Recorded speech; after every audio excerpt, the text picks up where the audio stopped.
বিভিন্ন ধরনের ডিজায়ার থেকে আমরা আমাদেরকে মানে দূরে সরিয়ে রাখতে পেরেছি, এবং সেই তৌফিক আল্লাহ তাআলা দিয়েছেন বলেই আমরা সেটা পেরেছি।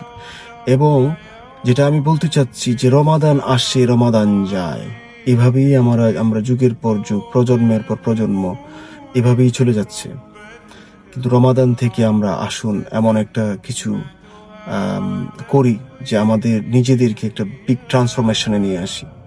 আল্লাহ যেন আমাদের যত ধরনের বদভ্যাস ছিল আগে, যত ধরনের কাজ, এমন কাজ ছিল যেসব কাজে আমরা নিজেদেরকে এঙ্গেজ করেছি, যেখানে আল্লাহকে ডিসঅ্যাপয়েন্ট করে, আল্লাহ অসন্তুষ্ট হয় যেসব কাজ, এবং রমাদানে আমরা সেটা করি নাই শুধু আল্লাহর সন্তুষ্টির জন্য, আমরা যেন রমাদানের বাইরেও যেন নিজেকে সেভাবে রাখতে পারি যেসব কাজে আল্লাহ তাআলা সন্তুষ্ট থাকেন।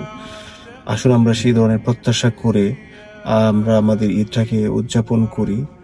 এবং একটা জিনিস আপনাদেরকে আবারও ক্লিয়ার করে বলতেছি, আপনারা যে রমাদান করেছেন লাস্ট 30 days, দেখছেন রমজানে কিন্তু আমাদের মাঝে কোনো অশান্তি ছিল না, আমাদের অন্তরে একটা সুখ কাজ করছে সবসময়। মানে আমরা যেন মানে সবসময় কোনো ছটপটানি ছিল না।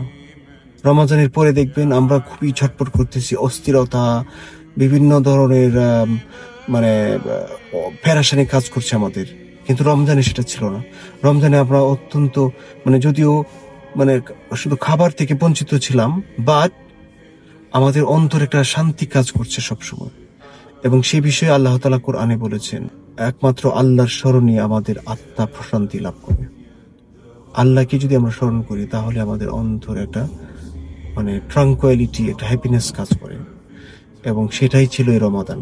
আল্লাহ তাআলা যেন সেই ধরনের মুডেই যেন আমরা আমাদের কে রাখতে পারি, অন্তত সপ্তাহে যেন একদিন অথবা 2 দিন যদি আমরা রোজা রাখতে পারি আরো, তাহলে মনে হয় সেটা আমাদের জন্য সেই ধরনের হ্যাপিনেসটা আমরা এনজয় করতে পারবো। ভালো থাকবেন। আসসালামু আলাইকুম।